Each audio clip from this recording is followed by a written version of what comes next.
All right, welcome to Chapter 11. This video lecture, this is on nuclear energy, the benefits and risks. Your first job to do is go to this YouTube video, which is going to give you a nice overview of everything we're going to talk about in detail in this video lecture. Some vocabulary you need to have a strong sense of is what is radioactive versus radioactive half-life. So radioactive is the nuclei of certain atoms are unstable and spontaneously decompose. As they decompose, they give off radiation, and this is key to how nuclear works. Radioactive half-life, it's the amount of time it takes for half of the radioactive material to spontaneously decompose. So it takes 10 half-lives for it to become safe. For an example, a half-life might be 24 years. So if it takes 10 half-lives to be safe, it's going to be safe in 240 years, no matter, depending on that material. This is not the standard time. It's just an example. So here's an example of a nuclear power plant. Pretty typical because it's surrounded by water. That's something that's pretty key to nuclear power plants. They need the water for this cooling tower, which gives off steam, and in the video you saw that. So this is just in a picture of one and giving you some of those key indicators.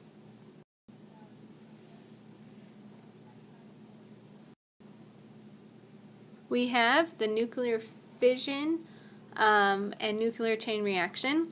Fission is different than nuclear fusion, and fusion is with the sun and how the sun has its energy. Nuclear fission is on a smaller scale, which occurs only when neutrons impact and split the nuclei of certain atoms. And then a nuclear chain reaction is where nuclear fission happens, and then that reaction causes even more neutrons to be released, striking other nuclei, releasing even more neutrons. So it's a cycle. Only certain kinds of atoms are able and suitable for a nuclear chain reaction. The most common is uranium-235 and plutonium-239. Okay, here's a diagram of what we were talking about with the nuclear chain reaction and nuclear fission. So here we have a neutron striking uranium-235, and as a release, we have fission fragments released. And one of those is a neutron, which is then striking another uranium and striking another uranium, and every time the neutron is released, we're getting more energy released. So you can see how this cycle will continue. So some historical perspective on nuclear development. The first controlled fission occurred in Germany in 1938, and this spurred the U.S. into realizing that Germany was starting to have this technology, and we were in the middle of the World War II when we got wind that Germany had this information. So we, as the U.S., we developed the atomic bomb, which were dropped in Hiroshima and Nagasaki. Following World War II, people began exploring other potential uses for nuclear energy. So the first uses were as a weapon, and now we're leaning towards energy for electricity. And so in 1951, the U.S. built its first nuclear power plant. President Eisenhower gave a speech called what is coined the Atoms for Peace in 1953. And in that famous speech, he spoke that nuclear reactors will produce electricity so cheaply that it will be not necessary to meter it. That was his vision for the future. Today's reality is not quite that.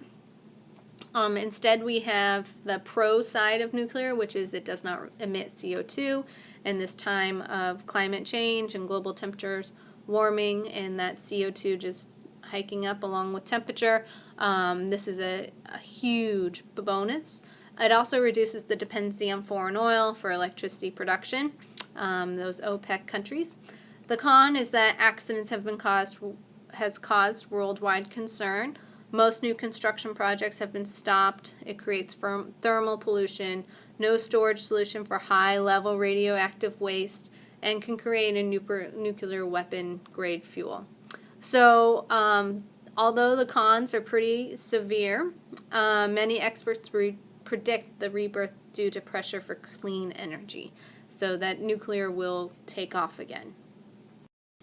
So the workings of a nuclear reactor. A nuclear reactor is the device that actually permits this controlled fission chain reaction. So the nucleus of uranium-235 atom is struck by a slow-moving neutron from another atom. And then the nucleus is split into smaller particles. The more neutrons are released, striking more atoms, and then all that time adding energy.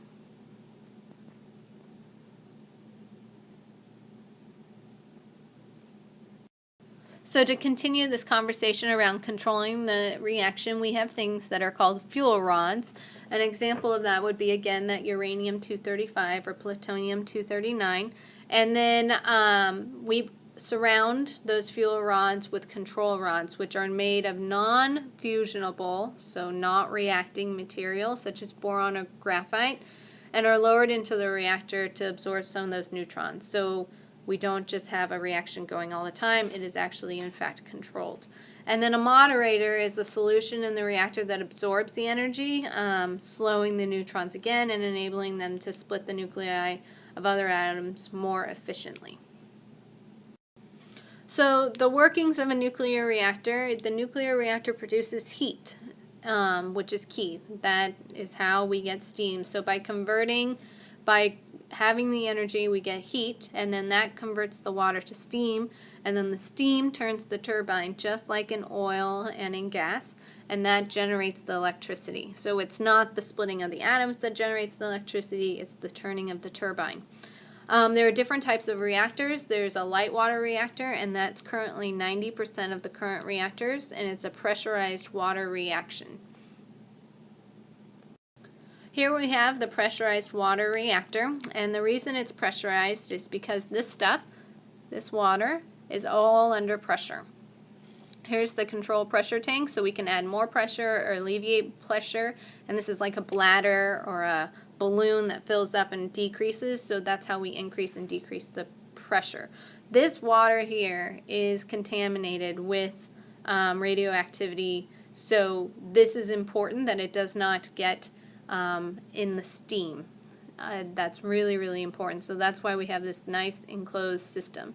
The rods are here, and this is where we find the plutonium or the uranium, and the reaction's happening, heating up the water. The water then travels through this pressurized system, heating up this water on the outside because of the heat, and then the steam raises, turning the turbine, which then generates the electricity.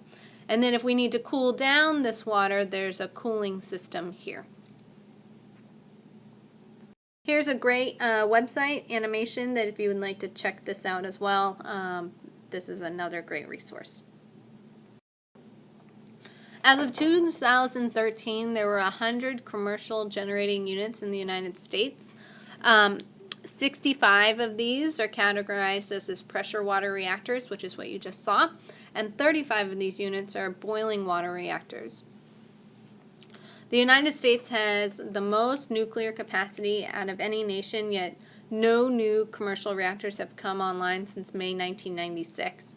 And you can see from this map where the nuclear power plants are. You might be asking yourself, what about operating nuclear power plants in California? In fact, we have a few. There's one near San Luis Obispo, and then another one halfway between Los Angeles and San Diego.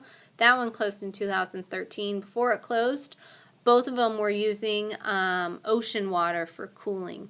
So think about that the water goes in, it cools it off, it's going to come out a lot hotter, so therefore we're changing the temperature of that water.